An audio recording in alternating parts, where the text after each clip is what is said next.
Good evening, ladies, as well as gentlemen. Papa Boris here with some more Darkest Dungeon. We're in our, I don't know what week this is, 4th week, 3rd week, whatever. In the previous video, I sent out my crappy characters on a mission that I didn't think was actually going to succeed, but I got lucky and managed to win all the combats and bring back some big pile of loot.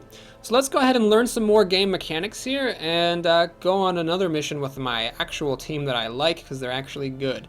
First of all, the stagecoach continues to suck. We have another occultist and a grave robber, which is just like, I keep getting all the bad classes. It sucks a lot. Grave robbers are terrible. She's probably better than a leper though. So yeah, that's a great phrase to live by. Better than a leper. Let's go ahead and dismiss this one.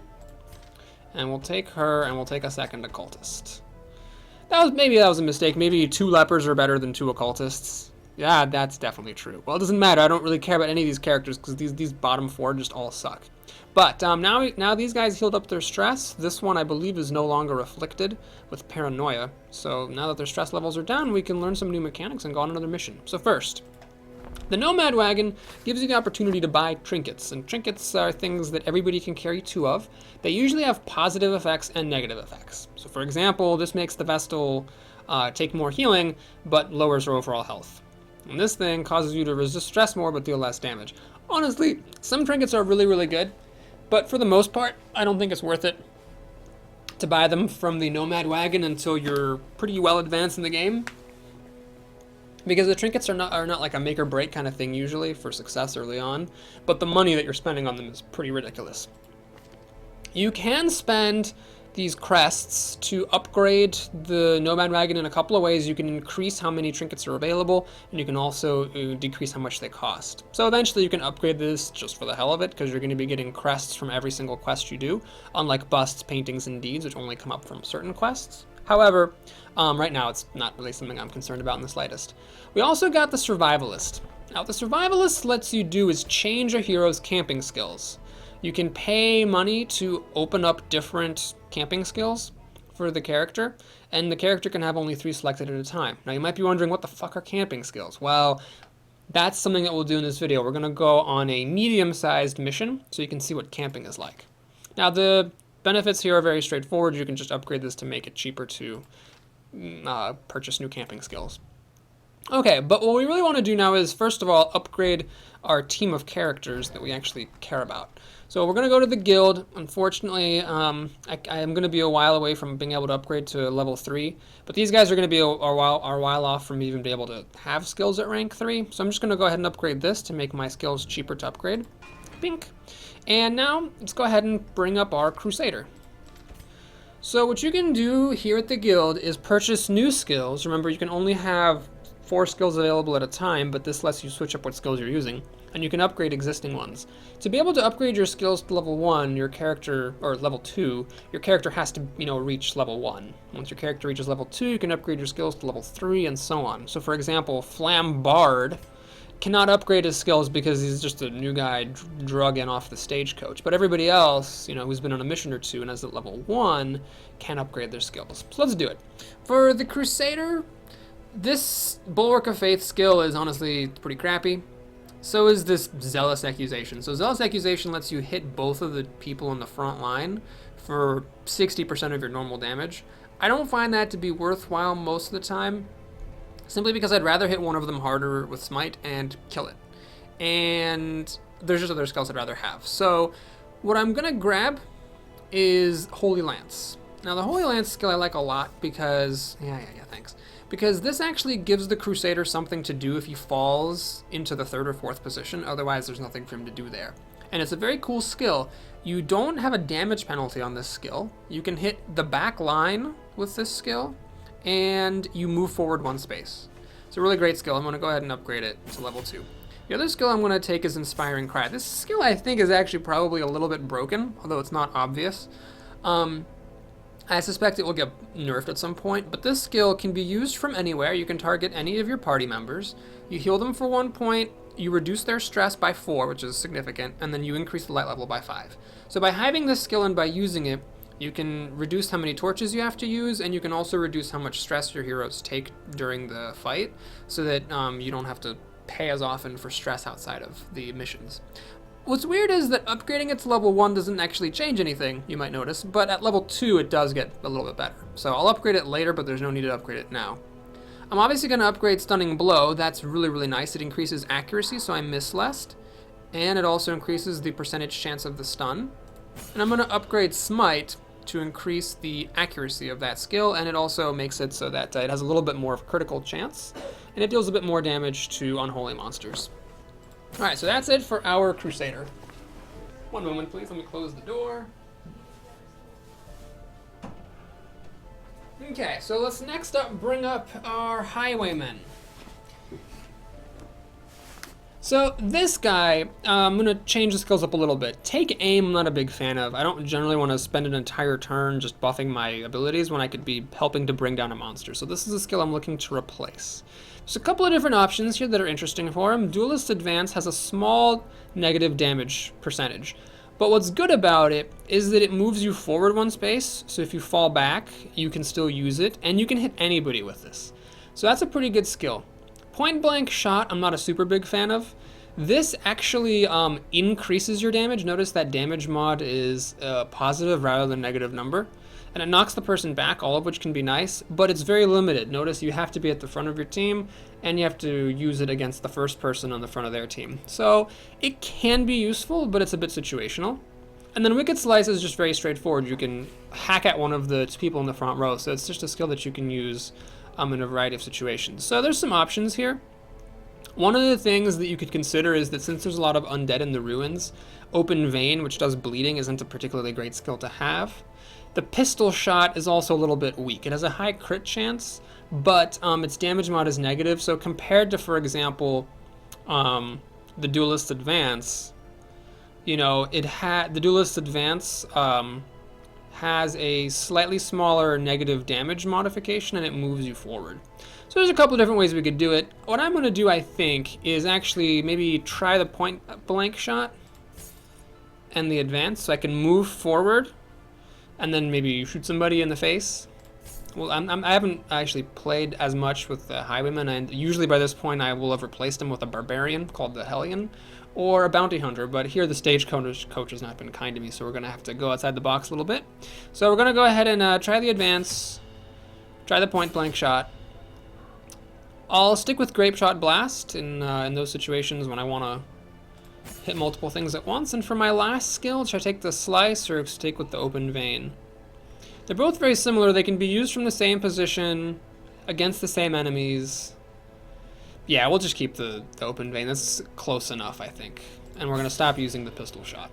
Okay, so that's it for the Highwayman. Let's go for our Witch Doctor. This is going to be some important, there's going to be some important changes for him. First of all, we're going to buff up Battlefield Medicine. Now it has an increased chance of actually healing Blight and Bleed, and it also heals for more some of the time. And I'm going to heal up the Incision because it's his basic skill when he's just hacking at something. And I'm going to grab Blinding Gas, which the other guy had, so that I can stun the last two members of the enemy team, and we'll increase the stun chance on that. And Plague Grenade's pretty crappy. We'll buff up Noxious Blast so that it's more likely to land.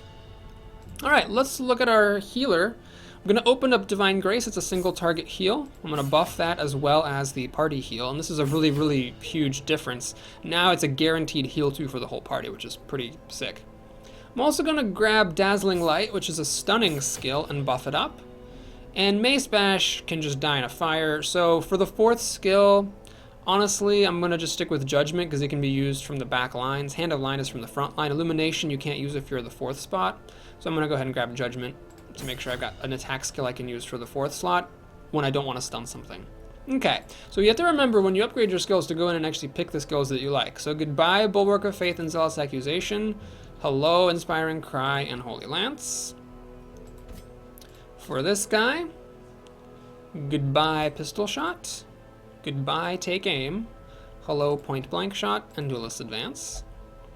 For my Witch Doctor dude, I'm going to get rid of the Plague Grenade and replace it with Blinding Gas. And for my healer, we're going to get rid of Hand of Light and Illumination and bring up Dazzling Light and Divine Grace. Now, when you go on a longer mission, you can, at one point in the mission, camp. And during camp, you can use these skills which have a time cost and an effect.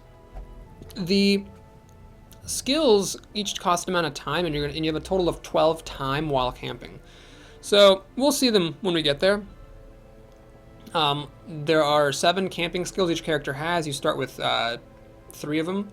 The best one in general is this one, Encourage, which reduces stress by 10. So basically, if you're doing really well in the scenario and don't even need to camp, you can actually use the camping as a way to reduce everybody's stress. So it's kind of like free stress healing.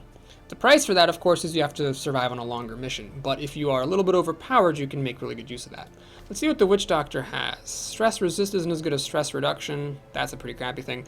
But self-medicate reduces stress on himself, which is nice. This guy, stop talking. I need to. He's got. Let's see. More likely to be surprise monster, less speed, less surprised. Clean guns, and then healing. Wow. None of them actually started with their stress things. Here's a good one. It reduces all of his companions' stress by 10. And okay, so he's the guy with the actual good skills. I could go to the survivalist and purchase some of the stress healing skills for them, but it's gonna be pretty expensive. I guess I'm not gonna have 32 crests for a while, but since this isn't urgent right now, we'll just leave it things as they are. Okay, so that was a lot of preparation. Let's go ahead and embark on our journey. So I could go to the Weald and try to get some papers, but notice you have to keep an eye on the level of the mission. This is a level 3 mission, so I would just get slaughtered if I went here. I could go to the Warrens, try to pick up some paintings, but it's a short mission. I kind of want to do a medium-sized one. So let's go ahead and go for the Kill the Necromancer Apprentice mission, which is a big deal, because this is one of the little mini-bosses. And it's going to be a tough fight, but I've got pretty tough heroes. I think I can handle it. That's a medium mission for scouting. It's a tough call. Definitely would be exciting to kill the Necromancer, but at the same time, I kind of want to be level 2 when I take him on. Ah, what the hell. Right, let's live for glory and try this mission out. The nice thing about this is that if you do find the Necromancer early, then you don't have to do as much fighting of everything else.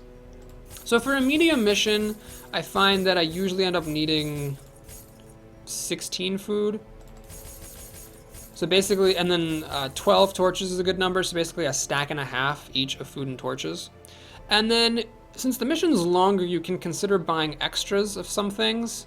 So 1 shovel is good. You're probably going to find a barrier at some point. If you find 2 barriers, it sucks if you didn't buy another shovel, but the shovels are pretty expensive. I'm going to get 2 holy waters because those come up a lot. We'll do 1 key, 1 herbs, and bandages. It's a tough call, but I'll go without bandages. We'll try to save a little bit of money somewhere. Okay, so here we're in the ruins. Oh, right, the memoirs. Oh, God. Can I not skip this? Oh, geez. I really, really, really want to skip this. Okay, I guess it can't be skipped. So we're just going to sit around. Wow, this is something I never really thought about. But yes, I would hope that they implement an option to be able to skip those damn things. So here we go. We start off in a very awkward place. Either the Necromancer's down here, or he's over here. You just have to go with the odds, right? The odds are that he's over in this longer path. It's just going to suck a load of dongs if he's actually in the other path. This guy's kleptomaniac, so I'm not going to have him explore any... Actually, why don't I just put him second? Yeah, let's just put the Hireman up front with his point-blank shot, and let's have him take all the items. Ah, confession booth. Very nice. No, no, no, no, no, no, no! Oh, God, what? Okay, so that actually looks really good. That I opened it and it removed one of her quirks. But you can have bad things happen in a confession booth. If you pour holy water in there, however, then it's guaranteed to be good. I have 3 holy waters now. Well, didn't pick the right item to buy 2 of. But still, maybe I'll be able to use them up. Okay, Necromancer not in there. We get a torch. Let's light it up like it's dynamite. All right, books. It's probably not a bad strategy just to ignore books because so many bad things can happen, but good things can happen too, and it's more fun this way. Ah, it's a meditator. Great. That's probably not a stress activity that I will be using very much because it's the one that provides the least stress relief. But anyway, into the next room we go, and we're gonna have a fight here. Okay, this is a pretty easy fight, just a couple of arbalists, made difficult by the fact that everything got shuffled around in the worst possible way. He got critically hit. Everybody got stressed out. Well, that's just, you know, that's this game for you. Luckily, I got this nice skill that lets me advance, and I can hit anybody with it. However, I'm going to go for the rabble. That's the one thing I can actually kill in one shot. Oh, didn't quite make it. Okay. Alright, that guy gets whacked. The priest just sucks from the front line completely, so she has to move back. This guy is dodging, and it's a good thing I got this Holy Lance, because I'm sure as hell gonna need it. Let's lance that thing up. And, okay. Now I'm gonna try to stun these two guys in the back. Please do not resist. They both get stunned. Perfect, so no more quarrels for the time being. And we can do a point-blank shot into this guy, which is a bit of a waste. But Open Vein will not kill the Bone Soldier. So, let's see, which one has the higher accuracy? This has higher accuracy. I'm just going to use it to kill off the rabble.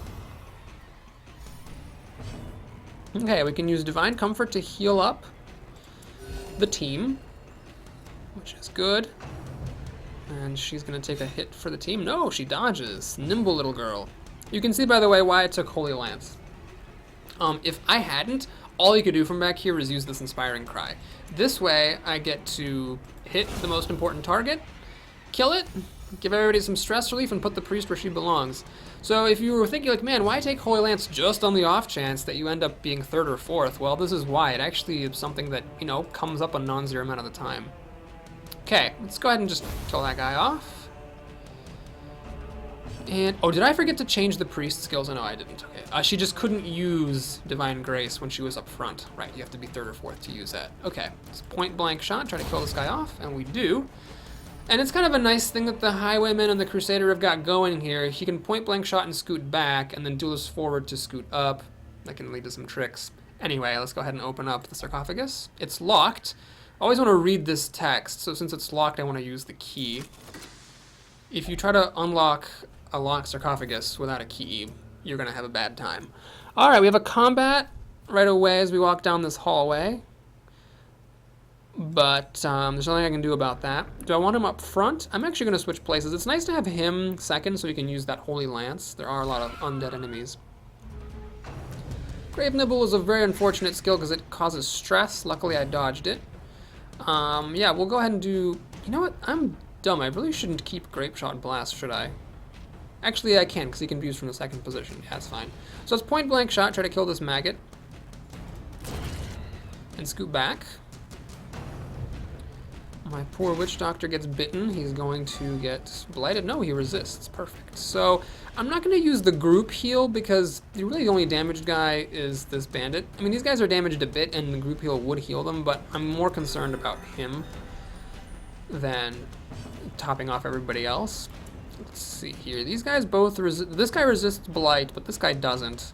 See if we can kill him, and we will as long as he doesn't resist. And he gets blighted. I don't know. Grave Nibble. 2 dodges on the Grave Nibbles is a really big deal. Let's actually Inspiring Cry, because this is well in hand. So I'm gonna Inspiring Cry the guy in the back, because even though he has a bit more health, he has a bit more stress as well. So notice he gets healed up, stress relief, and the light increases, which is just all great stuff. Let's try to slice this thing to death. Oh, please bleed. No, it can't bleed. It's mostly resistant to bleeding. Alright, looks like 1 Grave Nibble will happen. So my cleric gets stunned and only a little bit stressed. Alright, let's Battlefield Medicine that guy. That thing gets blighted to death. And, okay, if I let this thing attack again, it could stress somebody out, so I am just going to kill it off instead of doing more light and stress relief. Okay, let's move him second. We'll get ready to light a torch in just a second here. There, it got a little bit dimmer. More books! More books. Well, let's have the bandit read all the books. That's honestly not a bad thing, to have nothing happen when you read the books. Empty room. Still, we're pretty well lit. Let's keep on trucking. So nothing in this hallway except for 1 interactive object, which is more books. Ah, great. Well, stressed out. 25 stress is no laughing matter. That's for damn sure. Did I forget to I totally forgot to upgrade their weapons. Whoops. Their weapons... No. We didn't unlock their weapons because they didn't have enough papers. But I forgot to upgrade their armors. I should have done that because that's very, very silly of me. Could have used better armor against the Necromancer for sure. More books.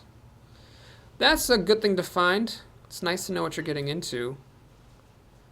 And the map told me that there were a bunch of interactive objects all over the place, but it doesn't actually tell me what is coming up in any of the rooms, so that's not great. At this point, I'm starting to get a little bit nervous that I'm not going to find the Necromancer over here, in which case I'm going to have to go all the way back and go down this path. Okay, there's 2 rooms left. I really hope one of them is the Necromancer Apprentice. Okay, let's pour some of my innumerable holy waters into this urn to get a bunch of treasure. Light a torch. And we have to fight here. Okay. Honestly, this is a really easy fight. All these things just whack you and don't do anything fancy. So we'll just try to point blank shot that thing to death. Perfect. Might as well see if I can get a lucky damage roll. And I do, as long as it doesn't resist. And it doesn't, so this thing is going to die to the blight on its turn. The dodge is just icing on the cake. Alright, another dodge. Excellent. Okay, here I'm not really concerned, so I'm going to just top off everybody's health a little bit in preparation for the upcoming fight. Let's go ahead and smite the harder hitting one, because smite deals extra damage to the undead. And sure, let's go ahead and heal everybody up a little more. Top everybody off nice and good. Smack. Dodge, very good. I hope the Crusader gets to go perfect. So we're going to Inspiring Cry on the Priest, who's building up a distressing amount of stress. Did you get it? Distressing? Because I'm de-stressing. Anyway, let's heal up the Highwayman, who's actually missing a little bit of health. I know there's going to be a difficult fight coming, so it pays to be cautious. Alright, that's good. He has some stress, and so that stress relief is really nice. Okay, but get a bunch of treasure, hoping to get the Necromancer here.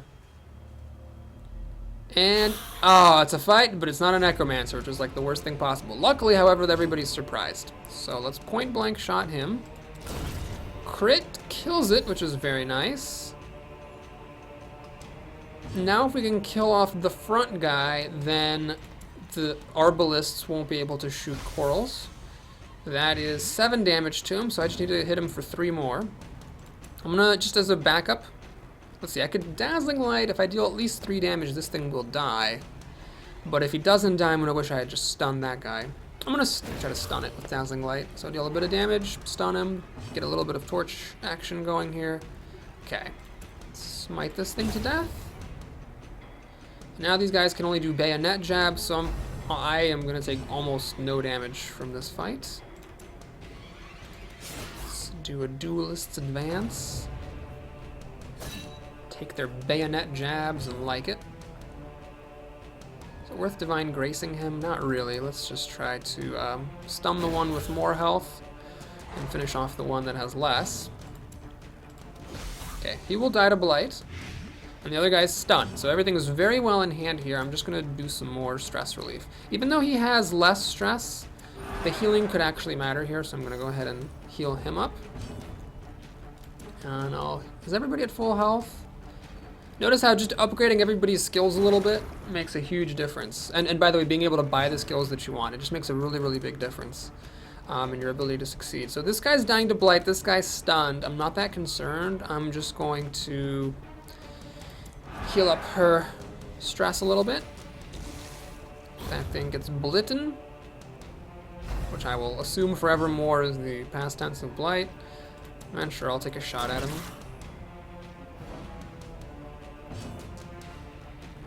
He's missing 2 health, no one else is missing any. But honestly, might as well.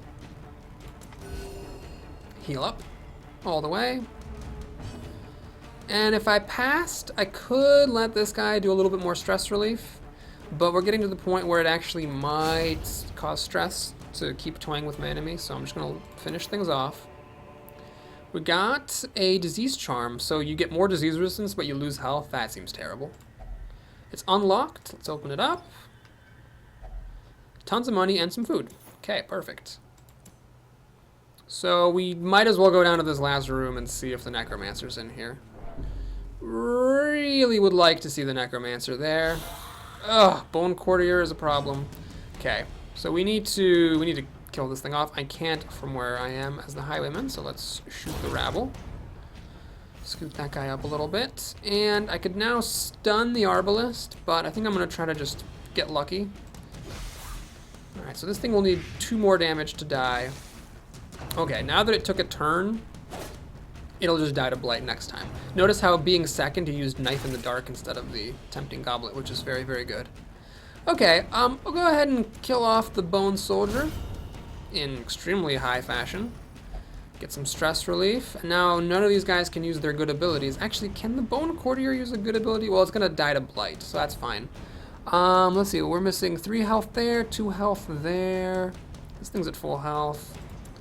We'll do a heal later. For now, let's try to stun that Arbalest dude. And that guy, well, I guess we'll just deal some more damage to the Arbalest.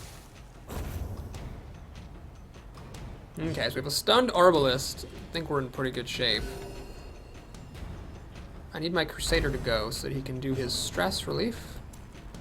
Notice everybody now is like at 0 stress. Now, part of that, of course, is the fact that... Is anybody even missing any health? Wow, no one's missing any health. I'll just finish this up. Part of that is, of course, because I was getting crits, but that ability of the Crusaders is just amazing. Okay, I'm going to toy with this guy a little bit. He's going to die to the Blight, so we'll just shuffle around. Nobody actually needs any healing at all. Let the Crusader take it. Oh, no, the Crusader didn't get to go because that thing just died. Notice, by the way, whenever I'm passing, I actually shuffle around. That's because if you pass, you suffer stress. I think I might be out of space here. Yeah, I'm out of space. All right, when you're out of space, you got to throw some stuff away that you don't need anymore. This thing's junk, so that's definitely something I can throw away. And why can't I put 50 gold into the 1400 gold? There we go. That's perfect. Okay, so this is looking good. Let's put the Crusader second. Torch is fine because those abilities I was using gave me extra light. Open up the pack. 50 gold. It's a lame pack. And I'm really hoping to find the Necromancer Apprentice. And I do! Thank goodness. So this guy is, you know, pretty big. He's 105 hit points. And well, we'll see what... He's going to now deal damage to me and also spawn skeletons. So he's a pretty serious guy. Let's take a point-blank shot. Only 9 damage, unfortunately. This thing, well, notice his stun resist is pretty high, 70%, but I do have a 110% chance, so I believe it's a 40% chance of stunning him. Might as well give it a shot. He resists it, alas, and he's going to start going to town on me. So he damages me and pops out a skeleton. Now, these skeletons aren't, you know, that big of a deal, but you don't really want to let them add up either, because that can definitely come back to bite you. His blight resistance is small, so getting a Noxious Blast on him is actually pretty good. That'll be, you know, 3 damage for 3 rounds, so it's 9 extra damage. So this is like a 12 damage attack over time. Here, I'm going to use my Crusader just to kill off these Bone Soldiers. I think it's worth doing that to keep things from getting out of control. Right, unfortunately, he got to go again, but now he only has 1 skeleton out here instead of 2, which could have been worse for me. Okay, so here I have a choice. I can Grape Shot to try to damage this Bone Soldier, but really I know that my Crusader is going to get to kill this Bone Soldier. I might as well then Duelist Advance to hit the Necromancer, and then try to do a point-blank shot against him. Now I've got to make a tricky decision. Do I keep trying to stun this guy, or do I start to heal up my front line? It's a tricky judgment call. If I wait too long to start healing them, they might get out of control on their health. It's a tough call. I am going to take a chance on stunning him, because if I could pull off the stun, that would buy me a lot of time. Alright, he gets stunned. Alright, so I look like a genius. That's excellent. Now what I'm going to do is actually Noxious Blast him, because the Blight does stack if he doesn't resist it, and he doesn't resist it. Notice now it's 6 damage per round for 3. I don't think it's actually the case. I think it's going to be 6 damage for 2 of the rounds, and the 1 remaining tick of damage will be 3 damage the last time, but I'm not sure. It might actually be 6 damage for 3 rounds. Let's kill off the Bone Soldier. Scoot this guy up to the front. He takes his 6 damage and gets stunned. And should I keep trying to stun him? Or heal up my guy who... This Highwayman really does not have very much health. Well, anyway, we'll try to stun him again. He gets stunned again. Perfect. So now we'll do a point-blank shot for tons of damage. Boom. And scoot back into second place. He resists the move ability, but it doesn't really matter. Well, he's stunned, so I might as well just smack him. And I think we are going to be okay. He's down to 40 health, and I'm going to keep on blighting him. I think that's just the thing we want to do here. He resists the blight this time, and he takes his stun and 6 damage. He's down to 30 health. Don't want to try to open this guy's vein. He's a human, so he can bleed. Oh, does he? He has stun resist 110%? I guess every time he gets stunned, his stun resist increases. I did not know that, but... Well, anyway. Let's try to open his vein, because this guy can bleed. And he does. Alright, well, there's no point trying to stun him anymore, so we'll heal up my bandit. Because he could really use a little bit of health. His stun resistance is through the roof, no point in doing that. Let's just keep whacking him. And let's keep on trying to blight him. He's actually blighted for 6 damage per round. Alright, we're in good shape. He's dead on his turn. And here... I will heal for 4 hit points if I use this, but I can heal for more if I use that. So, let's heal up my Crusader for 5. And he dies. Perfect. We get a bunch of stuff. So, for the leper, I don't even care about that. And more damage for less accuracy. For lepers only, I don't care about that. So we'll take the torch. Well, can we? Yeah. Oh, that's a maximum stack, I see. You know what? I'm just going to leave this all here. I can now quit because I killed the guy, but first things first, let's dig through the chest. See what we find here. Okay. In camp, 20% stress heal. Oh, it's for the occultist. Well, I don't care about them. So, alright, we have a lot of extra food. I don't really need that much food, so we're going to replace the food. Don't care about this. 25 gold's not worth throwing something out for. So we'll just close this up. And I could go back to town, but honestly, I'm not gonna. Let's actually backtrack and explore some more. Because these guys are in friggin' tip-top shape. I got tons of torches. I can still camp for extra stress relief and healing. And one of the objectives of this video was to show you the mechanics for longer missions. Everyone's going to take a little bit of stress just wandering through the dungeon, as you can see, but I mean, we're all at practically 0 stress, thanks in part to the Crusaders' maybe broken ability to just give somebody 4 stress in battle, or 4 stress relief, that is, in battle. And part of the objectives for this video were to show you how, you know, this game can be played in high style, and not everything has to be terrible all the time. And so you can see that we had a longer mission, just upgraded the character skills, bought the skills that we liked, and that made a gigantic difference to the power level. I wish this map weren't so ridiculous, but we still beat it in pretty good fashion here. Okay, let's hit a torch. We still have tons of these torches. Okay, let's keep on trucking on down here. You might wonder, why, Boris, are you doing this when you could just start the next mission? Well, the thing is that if I wrap things up here, then I'm wasting some of, you know, the potential I have to use the supplies and the torches to good effect. And, you know, basically, if there's more treasure in some of these boxes that I scouted, then I might just be passing on the opportunity to get free loot. Oh, there's a trap, so there's some damage and some stress. And a confession booth, or a locked thing. Do I have any keys? Shoot. This is locked. If you don't have a key, it's guaranteed to be bad. So I'm going to leave it alone. Hopefully none of my people try to... Oh god, he's a kleptomaniac. He's always going to do that. Wow. Luckily it's just a bleeding, so it could be worse, but... Jeez. Okay, so now we get a scout. We have a trap, which is nice, so we're going to be able to avoid that. Or try to avoid it. Let's have the Plague Doctor. So if you see a trap, because you scattered it out, you can have a chance to click on it and try to disarm it. Unfortunately, he fails and takes damage and stress. Well, so far my thing about sticking around here is not proving to be particularly useful. Let's light another torch and open up the sack, which is empty. So we've gotten currently nothing but stress and damage for our efforts. Alright, here's another fight. Tempting Goblet to start things off, just how I like it. Perfect.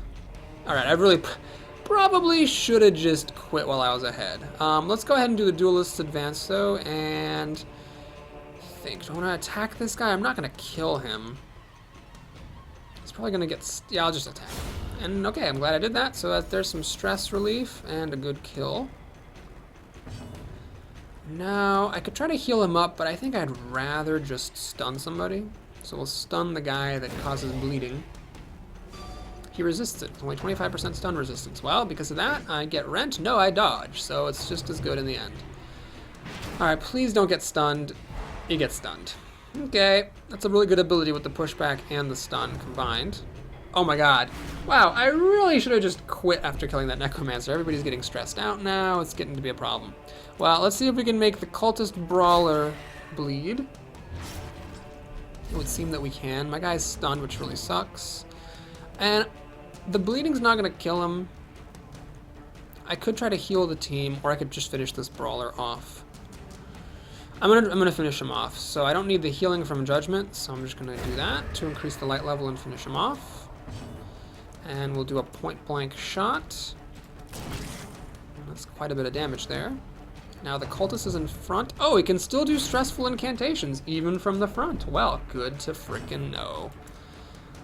I cannot kill the Bone Defender in one hit, so I'm gonna slash the Acolyte. Resist the bleeding. Alright, from here, he can't do Holy Lance, because Holy Lance only works on the back two enemies, and those have already been killed. But I can resist some stress and do some healing. That's another reason why that skill is good. It gives you things to do, even when you are out of position. Okay, the push is fine. It doesn't deal very much damage, and I actually want him to get pushed, so the Crusader gets back up front. Perfect. Alright, here I'm going to start doing some group heals, because I think we could use some. And rather than doing his stress thing... actually, I'm going to just do his stress thing. It's fine. We can all really use some stress relief. This thing's almost dead anyway, and he doesn't do very much damage. Duelist Advance, note, is being quite good here, actually, because it lets me attack from the back. Let's finish off the Acolyte so he can stop stressing me. Slash this thing, I'll probably kill it. Yeah. So, that's that. Okay, we're going to have to start throwing away some things. Hopefully there's no shovel anywhere needed, and hopefully we're not going to need any of these herbs. And now let's open up the chest. More busts. Ugh, okay. So I'm gonna have to get rid of my holy water to fit those busts. Okay. Should I go into the room or should I do some camping? Let's go into the room. First of all, we need to reorganize here. Let's try to do one more room before camping out. We got a bookshelf. I don't know why this bandit is my go-to bookshelf reader, but so it is. Light a torch, more skeleton rabble. We get surprised and get all fucked up. Luckily, I am versatile and I can use skills from anywhere, so let's try to kill off one of these rabbles. One damage shy, unfortunately. I can't use my grenades because I'm not in the right place, but I can blight one of these guys. Ah, it resisted. That's unfortunate. Well, if nothing else, this was educational. What happens when you don't quit while you're ahead. But it also showed how some of these skills that are used from multiple locations can be really helpful. Like the Duelist Advance and that Lance made a pretty big difference in a couple of fights in this mission, when otherwise I would have nothing to do. Oh my god, so I get critically hit. The worst thing about being critically hit, honestly, is just the fact that everybody has to take stress. That just sucks a lot. And of course the fact that I almost died is a problem as well. Okay, let's group heal, because that's all she can do from that position. Am I gonna go to Death's Door? I do. So I'm at Death's Door, which doesn't really matter because I can heal out of it. But being at Death's Door is interesting. So when you're at Death's Door, you don't die. Any hit can kill you, or you can just survive and not die. So it's kind of interesting. It's like somebody can hit you and nothing will happen, or you'll die. It's quite the coin flip. Alright, so let's heal up. Do an advance. Alright, the priest gets hit, which is honestly good because she's got full health, so I might as well take some damage on her. I'm going to shuffle around so I can get some extra use out of healing and stress relief. Party heal is good here. And we'll take some stress relief as well. Okay, now we'll finish it off.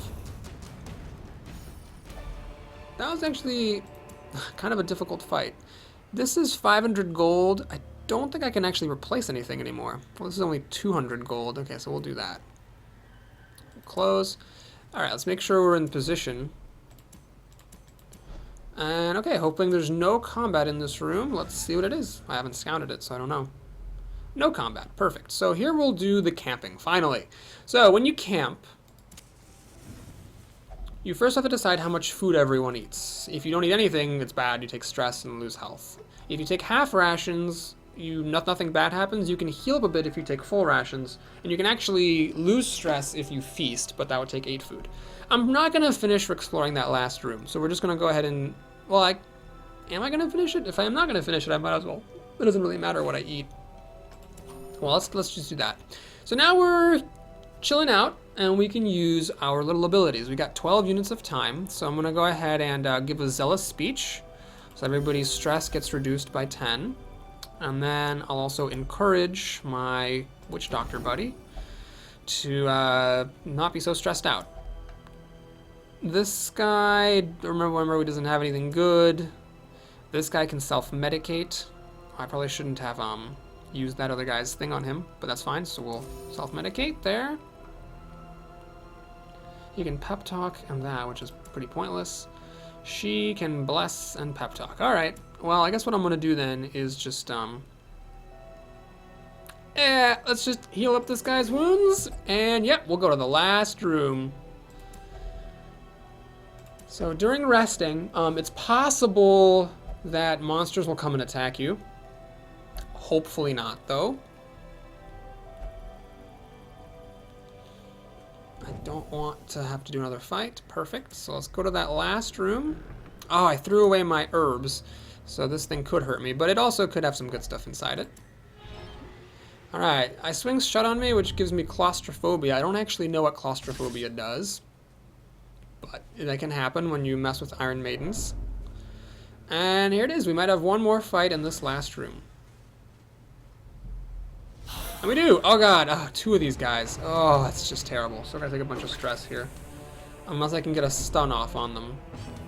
Okay, that's not a stun. So we shoot that guy. No, he got to go before me. Well, so I took like an extra 30 stress on my party mates. Let's dazzle him so he doesn't get to do tempting goblets. And let's try to smite the rabble so that the other guy comes up, where he might start using a knife in the dark instead of the goblet. Alright, he gets blighted.